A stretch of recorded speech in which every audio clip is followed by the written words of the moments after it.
Today we learn the letter Q. First I tell you the story of letter Q.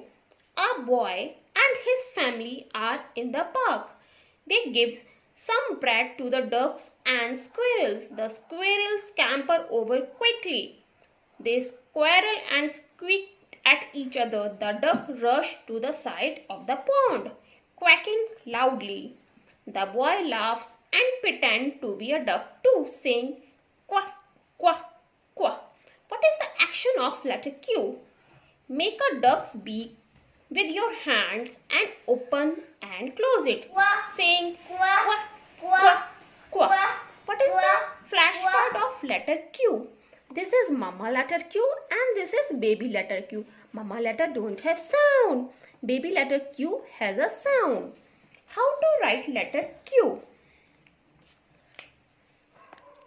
Standing line, curve and a slanting line. This is the way to write letter Q. Now what is the sound of letter Q? Qua, qua, quarter, qua, qua, quill, qua, qua, quiet. Now it's your turn to write letter Q.